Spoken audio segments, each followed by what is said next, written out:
Okay. Well, great to see you. And congratulations on this performance because honestly, you just lit up the screen as far as I was concerned. And I wanted to, first of all, are you a comic book guy? No. I mean, I didn't really read any of those growing up or anything like that. I do appreciate some of these graphic novels, and certainly they're all over the place now. And so I took a look at this one and other ones. I like the art in it, and it's interesting to understand a palette and some tone, but not really. But I think they can be good launching pads for movies. Absolutely. Now, when you were approached by Sylvain to play this guy, what was going through your mind? Were you happy about, were you, what's the word I'm looking for, flattered? Because it's so different from what we've seen from you. Yeah, I don't know. As I said to someone before, there's this assumption that I've done a lot of bad guys, but I don't. I just play dark guys, and he wanted someone, you can go with this character in a very obvious way with certain characters that always play these type guys.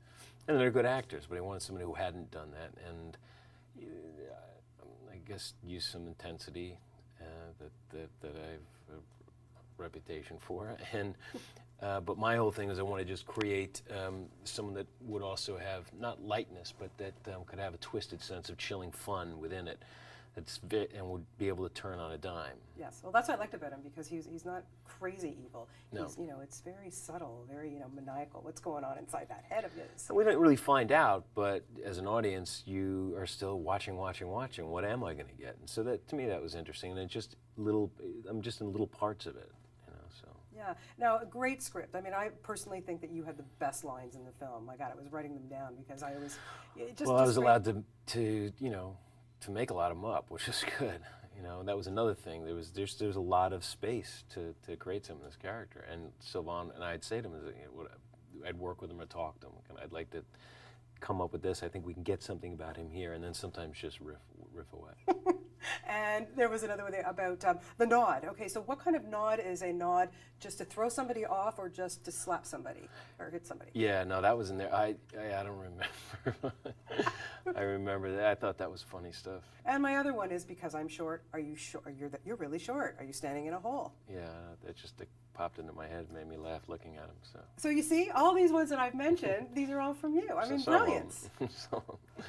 Yeah. Very, very good stuff. Now, when you have a comic book, when you have something like that, really excellent source material like that, is it good to have stuff like that to kind of draw back on, or do you just not look at it and make somebody your own?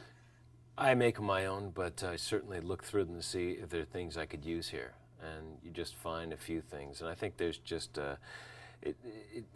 it's illustrated in a very interesting way, those novels, the Losers graphic novels. And it's more getting a sense of the power and the sort of august nature of this guy, Max, how they keep him in. For the first 3 novels, he's in shadows. That's not going to work in a movie, not like this. So I can't use something like that, but I can use the power that came from those pages. Okay, I'm going to have to make that right here in this broad, bright sunlight. How can I do that? I know that that's necessary for this scene here, and then I got to figure ways to try to satisfy that. Okay, and the glove idea, that was interesting because every time we saw you in a different scene, different glove, different outfit, to match the glove to match. But what was so interesting was that we never really found out why, kind of till the end, but we still never found out why that happened.